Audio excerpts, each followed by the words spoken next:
What is up, everybody? Welcome back to the channel. My name is Filip Latocha, and today we are doing a surprise shoe review, site completely unseen, sent by a viewer of the channel that we're just, we're going to talk about it, essentially. It's in this bag right here, and we're just going to get right into it, going in blind, no idea what it is. And yeah, so before we get into it, make sure you like the video, subscribe to the channel if you're subscribed, watching content. Thanks so much, love you guys a lot. Make sure you follow me on Instagram and Strava for all sorts of other updates and things like that. And without further ado, I guess we'll begin slowly with the unboxing of whatever these shoes are and just like a first impressions review to follow shortly after.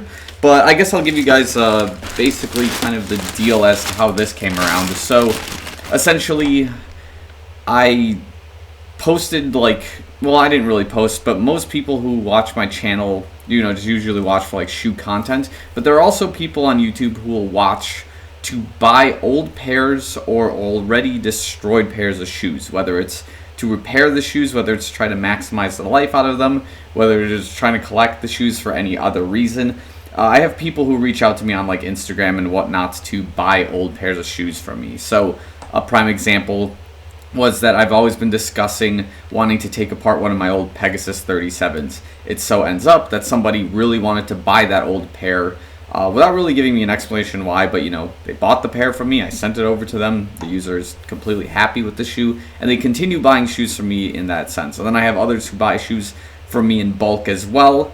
And in this particular instance, we had kind of a barter agreement where I would send a certain number of retired shoes from my lineup as well as like a few broken pairs, and then I would get some kind of, money sum out of that and a brand new pair of shoes in return. So that was kind of the deal this time around. So I'm not really concerned about what like the value of the shoe really is necessarily. The only stipulation I gave the buyer was that there's no restriction as to what kind of shoe it is, just make sure it's in my size 8.5, and I just wanted to make sure it was a completely or like mostly white shoe. So if I couldn't run in it effectively, it could at least convert itself into either a daily shoe or a gym style shoe. So that was kind of the stipulations I gave, but yeah, as a result, this is kind of what we got. So you guys are gonna find out what it is with me as we begin opening it up. So here we go. Yeah, live reviews of just opening running shoes up from Amazon. I guess this is where it is. I remember somebody posted something about like shoes getting bought from Amazon and whatnot, and some kind of like deals with that, but I don't know. It doesn't really matter to me. So without further ado, yeah, let's take a look at what it is. I'll tell you right now, the box is from Adidas. So Adidas is a brand that I had a few people already reach out to me about concerning. I believe it was the Mizuno was a shoe that was kind of being discussed and whatnot. So I don't know if that's what this is. What does it say on the box? It's the Ultra Boost 22. So I know about the Ultra Boost, like to a very minimal level, but this looks like a pretty sick shoe actually. Holy cow. This is the Ultra Boost 22. Wow, that looks like a massive heel stack from what I see here. It is in 8.5, as you guys can probably see. There we go. It is 8.5, running in my size. It is quite a white shoe, as I suspected. I don't know a whole lot about the specs. I can tell you right now, this is quite a flexible looking upper from here. In terms of just this material, yeah, it's like super flexible. Is the heel padding decent? It is nice.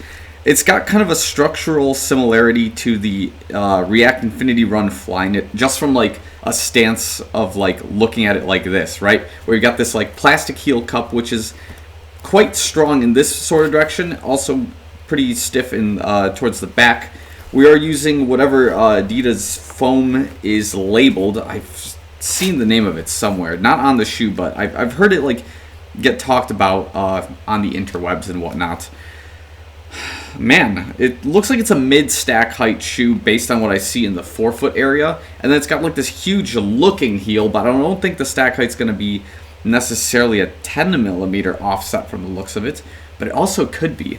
Let's get this other one out. Just verify that both of them are in fact 8.5. That's just kind of the important thing to do, because sometimes shoe retailers will like to flip that on your head. It looks like we are 8.5 as well. Let's get some live check on specs here while we're at it. 22.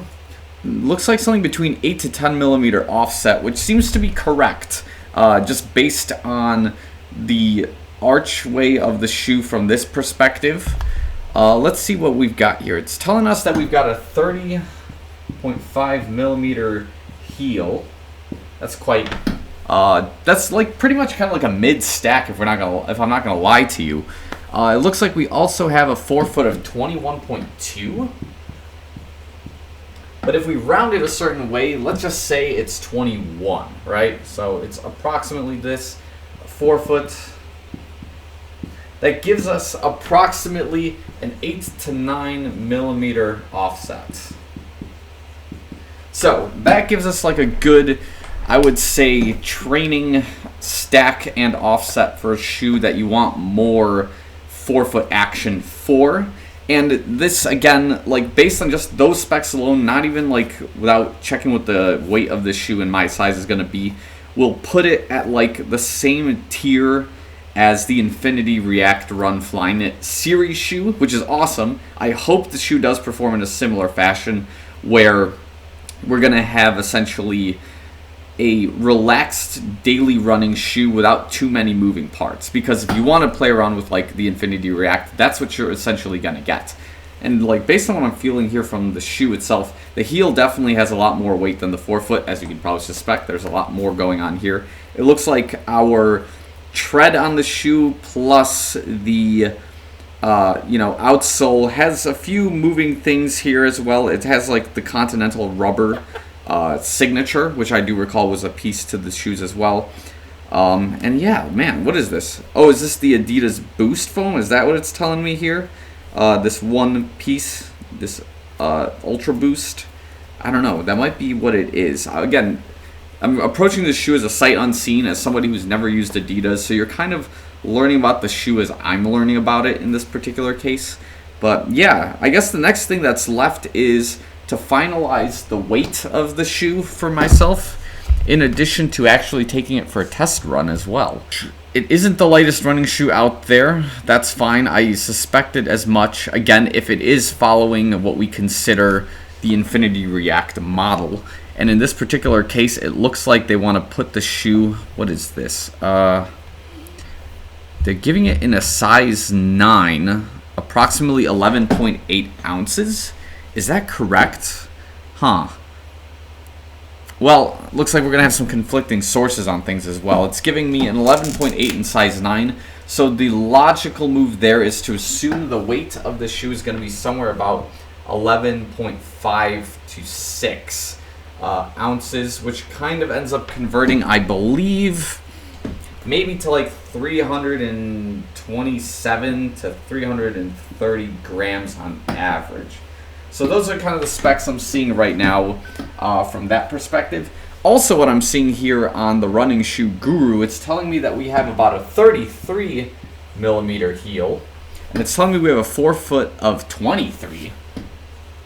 So this is why I like to see multiple reviews ahead of time, so I see what like the rough consensus is. And I also do these measurements myself. I don't have my measuring tape anywhere around me, but it could be either 23, 33, 30 and a half, or 21.2, depending on how you measure it, because you can do it either from, again, the outside from like stack height foam to all the way to wherever your heel lines up, or you could also do it from the inside, which also changes the number. So probably on the follow-up for this particular unboxing, I'm going to see if we have the exact specs for it, plus the first impressions of it after a run and whatnot. So again, this is probably a really confusing video overall because, again, never really did just a boxing sight unseen with a shoe I've never looked at, or, well, I've seen the shoe, but I've never considered it for like a daily use, and now here we go, just sort of unboxing it, just kind of playing around with it. So hopefully this one ends up being kind of fun. Again, I will probably take this out for a run later tonight just to see how it feels, but I will probably end the review here right now with this particular specs. And yeah, if you guys want some fun content like this and you enjoy it, first of all, let me know in the comments below. And then two, if you guys have shoes you want to send that are just like, hey, you know, you put yourself in a scenario where like, hey Phil, I used this shoe, I hate it, tell me what you think about it, you can have it, or you just buy me a brand new pair of shoes and I'll review them for you. If you guys like that idea, let's do it. I'll make sure that happens, because I guess this was part of the stipulation for having this shoe sent to me, was it's supposed to be a surprise and they wanted a quick review on it. So this is only part 1 of 2 for this particular review, because this is just the unboxing. We will have the first impressions after a run soon enough. So, thanks again for watching. I'll see you guys in the next one.